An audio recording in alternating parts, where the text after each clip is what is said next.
Hi BookTube, welcome to a non-fiction review. As a rule, I tend to avoid self-help books. It's not that I don't think I need advice, because that's certainly not true.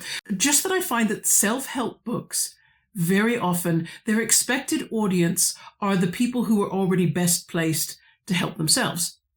And that leaves out a lot of people. Today's book is honest. And it does make a declaration that it is speaking to a limited audience. But it's not as though it's without anything for the rest of us. There are conceptual crumbs that we might be able to take advantage of.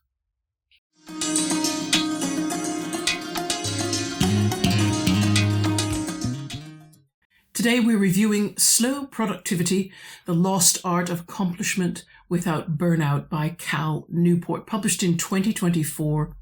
244 pages, of which the text is 219, and we're going to talk a bit more about that text. I show you the Amazon prices, but I do that with a certain reluctance because, as you're going to see from the review, I'm not sure how many of those who might watch this review are in a position to get the full benefit of Cal Newport's book. My copy was a gift. Georgie must have found it on my Amazon wish list because I'm always telling her to go and check that. You know, birthdays, Christmas, those significant occasions. But I can't recall why I added it to my wish list. The only thing I can think is I may have been listening to a podcast. There's a couple of CBC Canadian radio podcasts I really enjoy. One of them is a technology-based one called Spark. And I'm going to guess that maybe because this author has an MIT computer science degree, that maybe he was interviewed on the podcast. And from there, I learned about his work and was attracted to the title, perhaps. Some brief information about Cal Newport. Born in 1982 in New Jersey. And as I mentioned earlier, he got his PhD in computer science from MIT. And he started a blog in the early 2000s called Study Hacks. And it became very, very popular. And so he converted some of the points there into some of his first publications, which dealt with how to be more productive at work, how to handle email, and Slow Productivity is his most recent publication. His work is focused on what you might call digital minimalization, like how do you manage all the noise that you get in knowledge work, because you don't just have tasks to do. You have the back and forth communication that now can be email, chat, meetings online. And so instead of doing the thing that needs to get done, you can often just spend an awful lot of time communicating about the thing that you're going to do. And Cal Newport is currently professor of computer science at Georgetown University. The structure of this book, it's going to be important to talk about. As we see the breakdown, there's a 12-page introduction, 6 chapters, and you might think, oh, wow, 35 average pages per chapter. Well, text presentation is, you've got to talk about it. The font is very big on my paperback edition. It's 14 point. The text is double spaced. There's an 1.5 inch top margin, an inch bottom margin. And wherever there are subsections, there's additional space between those. There's a full title page preceding each chapter. And of course, I'm all for ease of reading. You know, I don't want to make people think, wow, what is all this easy to read text? However, it was difficult not to regard all these layout and printing choices as being aimed more at bulking out the text that would otherwise be, I think, 100 pages or less.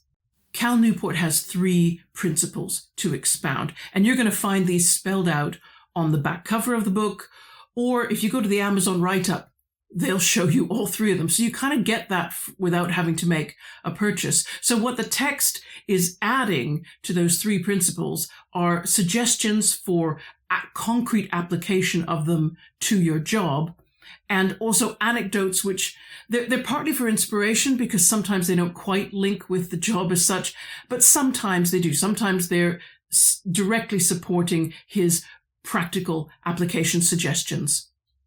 What is noteworthy is that Cal Newport does take time early on in the book between pages 41 and 42 to stress that what he's putting forward here are broad principles, not prescriptive details. And on page 43, he admits, and I'm quoting now, though this book is about knowledge work productivity in general, It targets in particular anyone who has a reasonable degree of autonomy in their job. Those who instead work in an office environment under close supervision might have a harder time fully instituting the strategies I suggest, as will those whose efforts are highly structured, such as a doctor working through an inflexible patient schedule.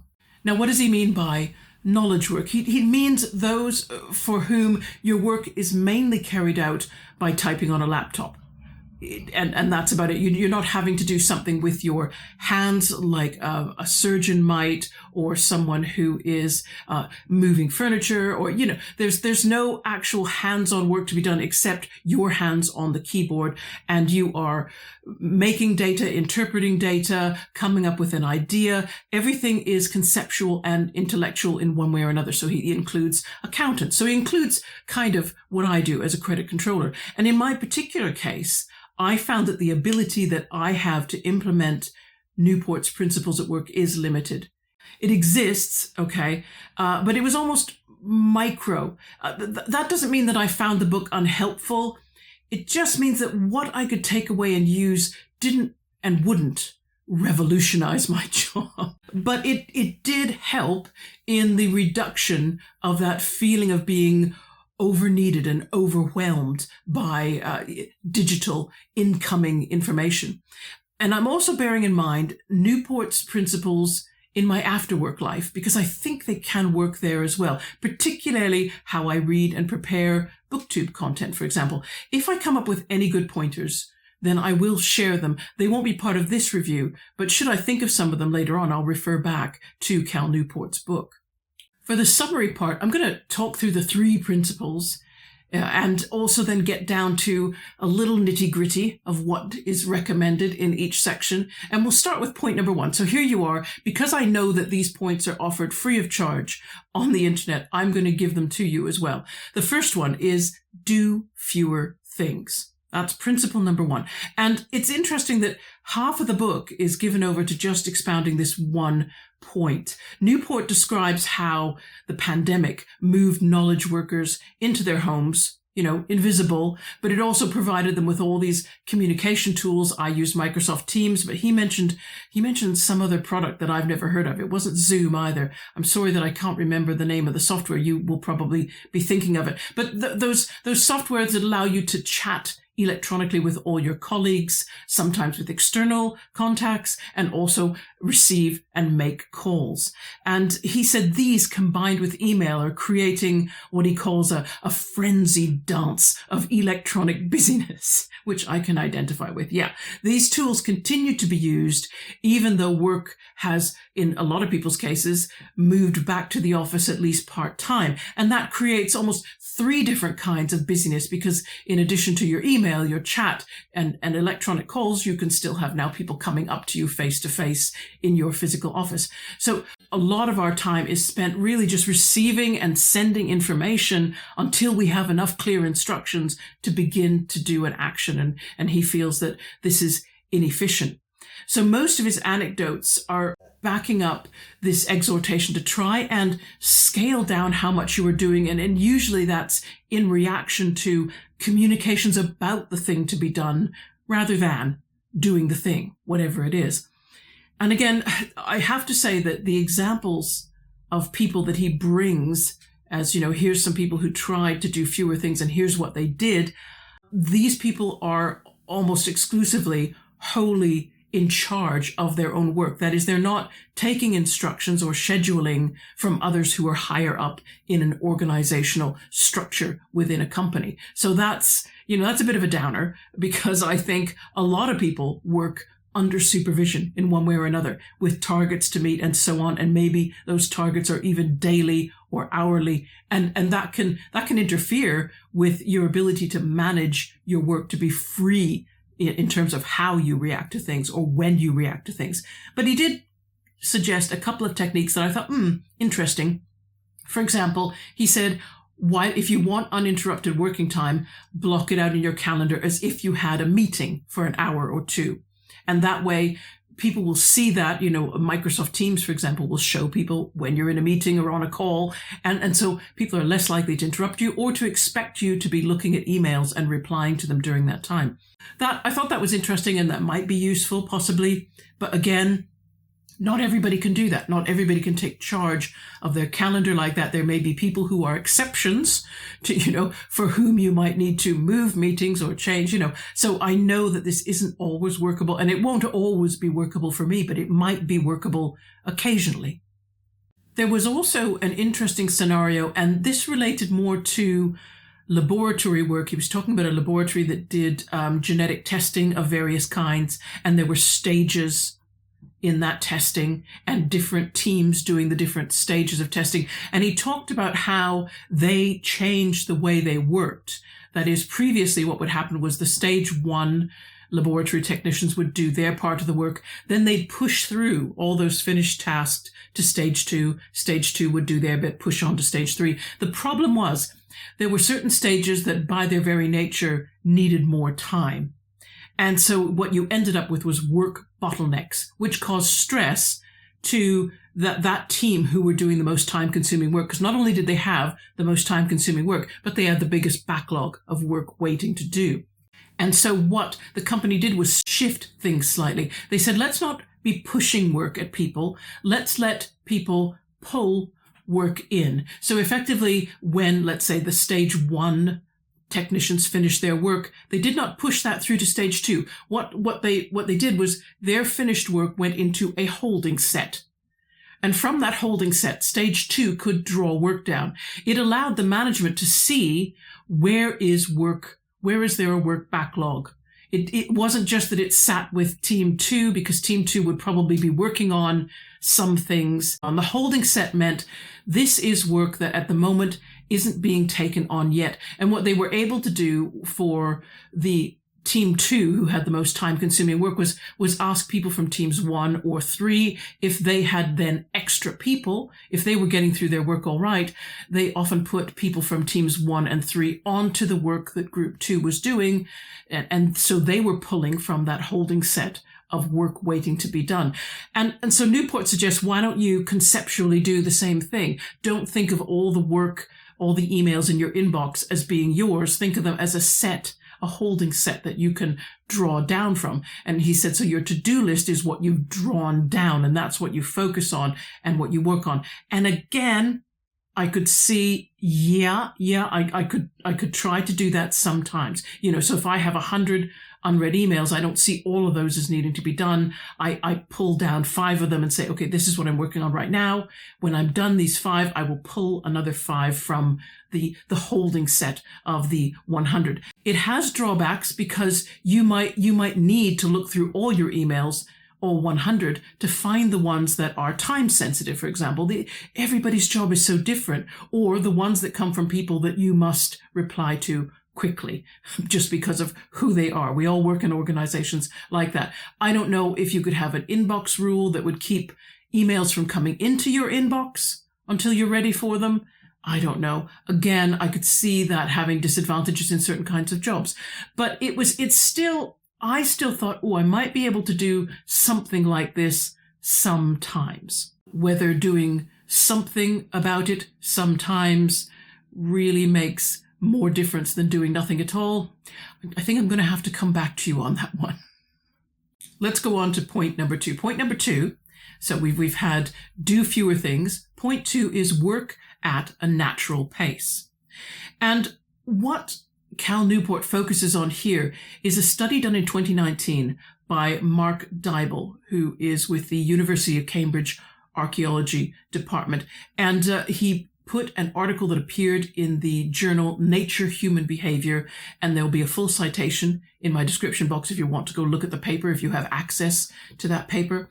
And Dyble was re-examining the work done by hunter-gatherer populations compared with populations that are agricultural.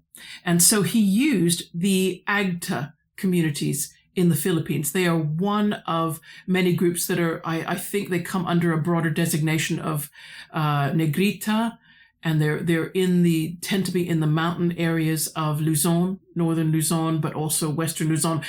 To be honest, I would need to do a bit more research on that to be more accurate than that. At any rate, they presently have two kinds of communities. The Agta still have among its people those who are strictly hunter-gatherers, but it also has some who have taken on the idea of clearing land for agriculture. So Dyble, by going amongst a particular group of them, was able to study their work patterns and the differences between the two groups of the same people, but who are operating slightly different subsistence economies. And you've probably heard of a 1965 study which did something similar. And it came to the conclusion that hunter-gatherers have, they spend an average of only 20 hours per week obtaining food and another 20 hours a week on additional chores. So they have lots and lots of spare time. Now, Dyble gathered and collated his data differently than the 1965 study. But he still came to the conclusion that about 40 to 50% of a hunter-gatherer's day, the daylight hours, so 40-50% of the daylight hours is free time. That is, they aren't actively doing a task. It could be because a task is slow and there's waiting time in between stages.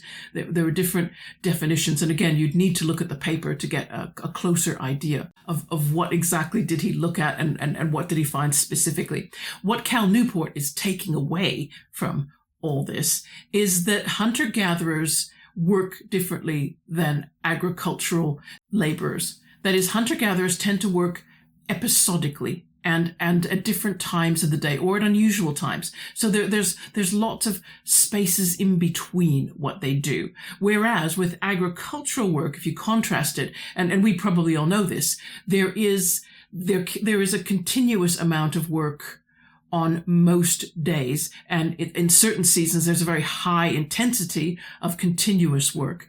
And then there's also seasonal times when there's less continuous work, but it's a different kind of working. You're continuous at it. And all this is fascinating. And Newport then makes a suggestion, which is a leap, really, because he's saying, hey, how about if knowledge workers, us modern knowledge workers, what if we mimic the episodic or seasonal nature of our ancestors' work, which you can see the Agta doing. And as much as I like the idea as an idea, I didn't think it was recognizing that the way humans have worked and do work is never a conscious decision. It's adapting to whatever is the imperative behind that work. So what was imperative in the past, if you were hunting and gathering, was the landscape around you. Wasn't it? Nature determined the way hunters and gatherers worked, where they lived, if they needed to move at any times of the year. So there was a seasonal factor in there as well. And nature, of course, determines farming work. Farming work is shaped by growing seasons. But the imperative, since we've had the industrial and digital revolutions, the imperative really is the machine that is doing the work, not nature. And machines do not work episodically or seasonally. They don't. They need only stop as long as necessary for maintenance or fueling, if that's applicable. And sometimes there are ways to eliminate or reduce those stoppages. So when so much work is geared around the continual, perpetual work of machines, to consciously choose to work in an episodic or seasonal pace, well, it could have an effect that would be more like finding a fault in the machinery, like a breakdown, and particularly if different people or different organizations are choosing different episodic or seasonal patterns of work that don't synchronize with each other. Since our work is now being driven with the imperative of a machine, then things need to be kind of smooth and continuous and dependable the way a machine is. If you begin to work within those systems episodically or seasonally, you become kind of like the spanner in the works. I think that's a UK term, meaning if you put a wrench in the gears, there's going to be a problem, and it's going to be a problem that reverberates beyond you. So I felt that Newport's suggestion, and of course he does kind of imply this, probably would never work on a large scale, or even to any great extent in any one person's work. That's my feeling from reading the book. The anecdotal evidence that he presents in this section tends to come from like freelance creatives who probably can escape the mechanization of work. And the end of the section did get really strange. He started talking about matching your space to your work. And basically, then he talked about 3 mega selling fiction authors and talked about all the cool places that they built for themselves to write. And I thought, what on earth has this got to do with most people's paid employment? There's only one thing that I was able to take from that section and go, I might be able to work with this again, occasionally. And that was Newport suggests creating like small scale seasonality. For example, always block out Mondays as a time you will not take meeting requests or call requests. And he says you don't have to announce this. You can just, when someone says, oh, are you free for a meeting? Always suggest Tuesday to Friday. Never suggest Monday. People will assume, oh, you're booked up on a Monday. And again, I thought that could work for people who have more autonomy, because, of course, if you're the person with less autonomy, less importance in the organizational, structure, you're kind of going to be, if your boss has Monday and wants the meeting on Monday, the meeting's going to be Monday, isn't it? It doesn't really, you won't be able to keep to your seasonality very easily that way. So again, I felt it was something I could apply in a micro sense here and there, like grains of salt, not too much. I might be able to swing it. And point 3 is obsess over quality. And the full instruction actually reads like this. Let me read you now from page 173 of the book. Principle number 3, obsess over quality. Obsess over the quality of what you produce, even if this means missing opportunities in the short term. Leverage the value of these results to gain more and more freedom in your efforts over the long term. Okay, so what does he mean by that? By missing opportunities, he literally means accept less work in order to be able to do better quality work with the tasks you already have.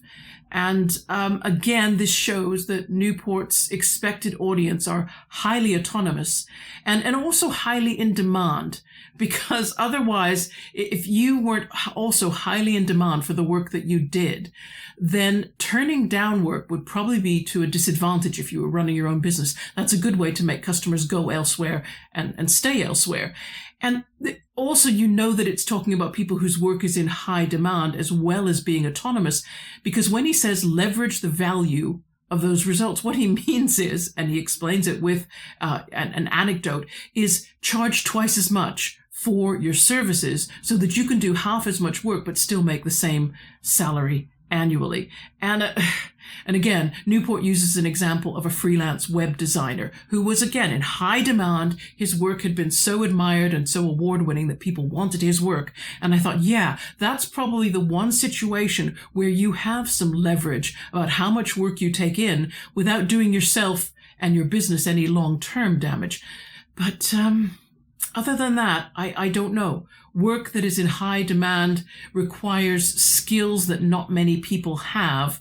And so that means that a lot of us who might do work like accountancy, where a lot of people have those skills, it's like you don't really have that much leverage.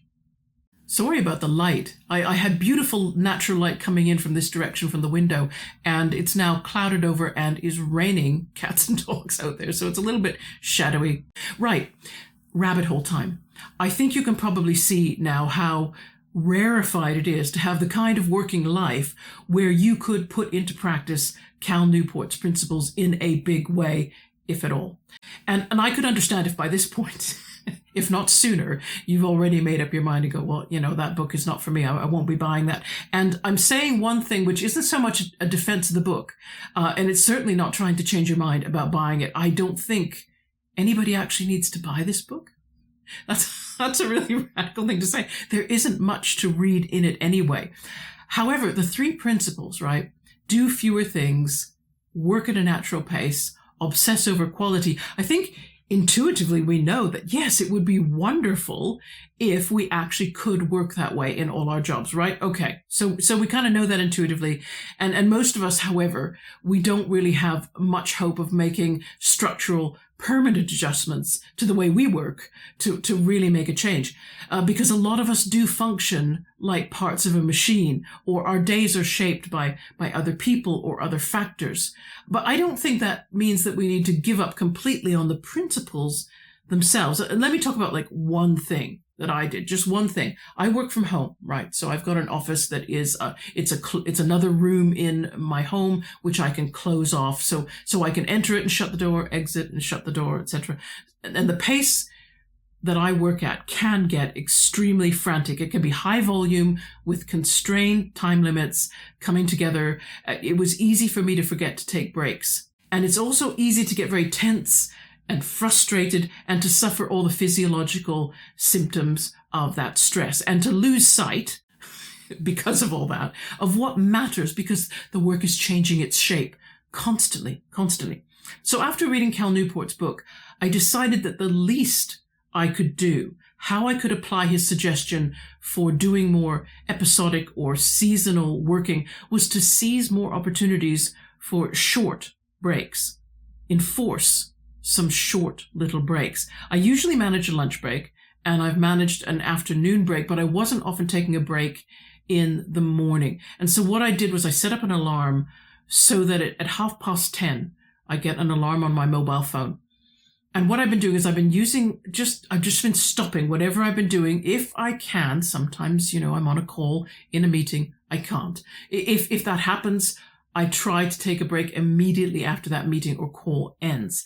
And what I do with that time is up to me. I can just do some deep breathing. I have been reminded, because of the Why We Sing book, that how we breathe makes such a huge difference to how we feel.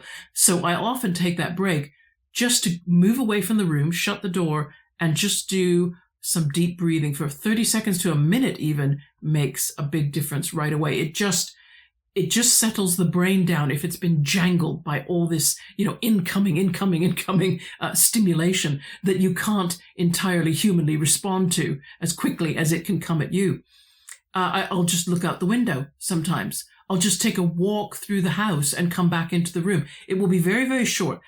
But what I found is, even by taking control like that for a few minutes, is that, yes, it settles down my brain. Sometimes what it helps me do then is simplify what I think I'm actually doing. It lets me think, okay, there's been all that noise, but really in all that noise, where is the most important thing that I need to tackle? Where is the one next thing that I need to focus on? And I've often found that by taking that short break, what it does is it helps my brain to be able to come to some kind of conclusion about what I should be doing next, and it resets my focus. So I am trying to do that. Again, I may not be able to do that as often as I want, but setting the alarm still helps me try, and I have found that to be helpful. I can't suggest that people can copy me. Again, everyone's situation is going to be so different. What I'm saying is that people who have much less control over their working day, what they may need to do is just think about the principles for a while and consider how they could implement micro level changes, things that won't revolutionize their day, but they may provide a small source of support, and that can be really helpful. So for most people, I think changes to their working day might be more opportunistic rather than sort of wholesale restructuring. And that's my review done. So, I think my copy of Cal Newport's Slow Productivity, I think my little free library a couple of miles away from me is going to benefit now from this copy of the book, because I don't think this is a keeper myself, but that's reading life, isn't it?